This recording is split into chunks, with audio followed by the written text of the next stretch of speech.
Hi everyone, my name is Julie. This is Keep Calm with Books and Coffee. I talk about books on this channel, mainly books about magic, but today we are going to be doing an unhaul, and this is a big one. Hello everyone, so we are getting to the end of the year and that starts to get me into the spirit of cleaning out, clearing out, and I have also just reorganized these shelves, which you would have seen in a video last week, I think, if my schedule is still on point. But I have taken a few things off these shelves, more than a few things off of these shelves that I have read and don't want anymore, or DNF'd halfway through, or a couple of things off my physical TBR that I have just decided it's time to be honest and say I don't want to read this. So we're just cleaning house before the end of the year, putting stuff up on Pango and getting it out of my house and onto a better home. So we're going to start first with the pile of things that I have read all the way through and not necessarily DNF'd, but don't think I'm going to reread, or things that I think just can go on to somebody who's going to enjoy them more. The first two I have here are both Grady Hendrix books, and for this I have the How to Sell a Haunted House by Grady Hendrix, which I read just a couple of months ago, and I really had high hopes for this book, but I DNF'd it, I think it close to 50%. I'm not 100% sure on that one. This just wasn't for me. I need somebody to root for in a book, and I just couldn't root for anybody in here.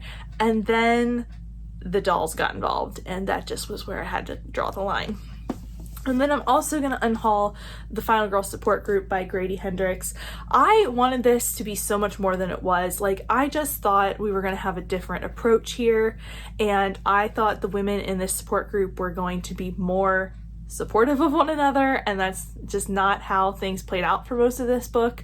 And even though the ending did save this a bit for me, most of the book was frustrating, and since it's like a thriller mystery type story and I didn't like most of the book, I don't see myself rereading it, so this is going to go on to another home as well. Next up is Truly Devious by Maureen Johnson, which is a YA mystery thriller. This is one that I thought was okay. It was mid-range for me.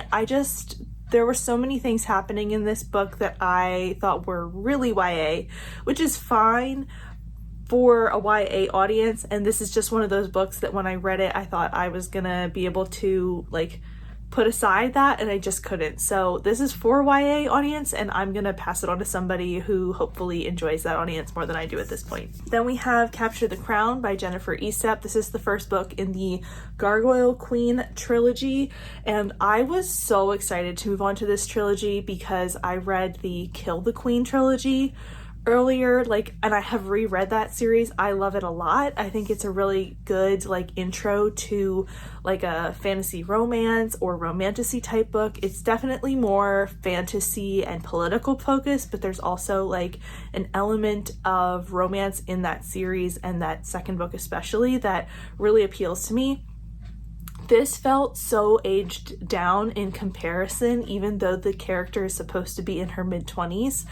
And I just couldn't get on board. After following the other main character, Evie, when she is also in her mid-20s, late 20s, and she feels so capable and so smart, and also she learns as she goes, even though she does dumb things and maybe she doesn't know things, she learns. And I just felt like this character was trying to say she knew things, but she actually had no idea what was going on. So I was very frustrated with this book, and it just took a much deeper dive into the romantasy side of things than I was looking for. Next up is Love in Winter Wonderland by Abiola Bello, and this is one that I read last year at the holiday season, and I remember thinking it was okay. I liked it, but I didn't love it, and I was looking through some of my holiday books to see if I wanted to reread them this year, and I remembered it being very middle of the road, so I thought, it's time, this can go. So this isn't going to stay since I don't feel like rereading it this year.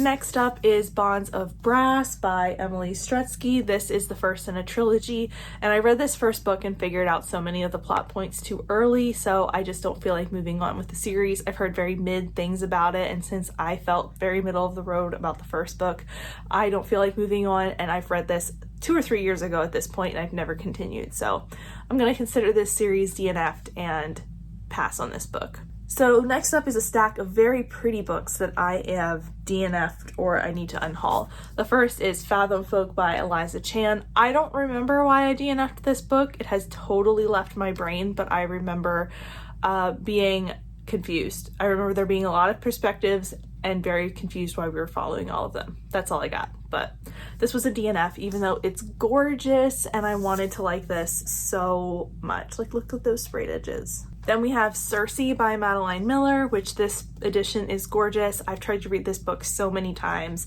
and I always get to about the 100-page mark and I put it down.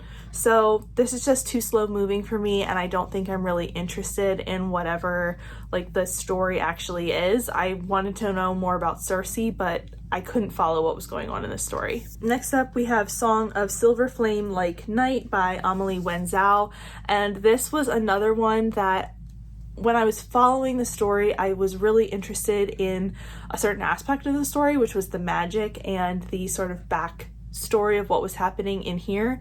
But the current characters, especially when it started to turn into a book about schooling and like teaching the main character her powers, I sort of lost interest. So this was a DNF, I think, at almost the 50% mark. Again, gorgeous sprayed edges. Wanted to love the book. Wanted it on my shelves, and it just didn't work out.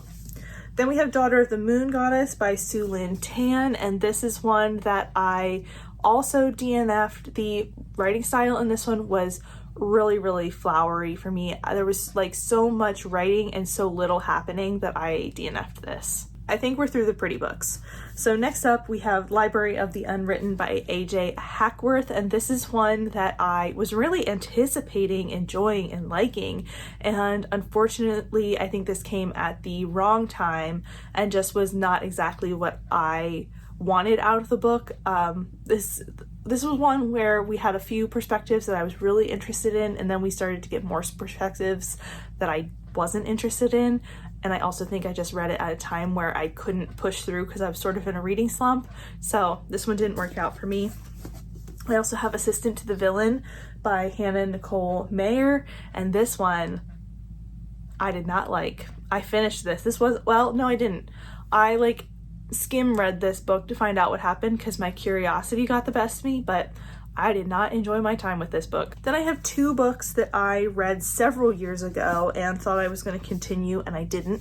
And that is the Poldark series by Ross Poldark, by Winston Graham. This is books 1 and 2, and this is what the like BBC miniseries is based on.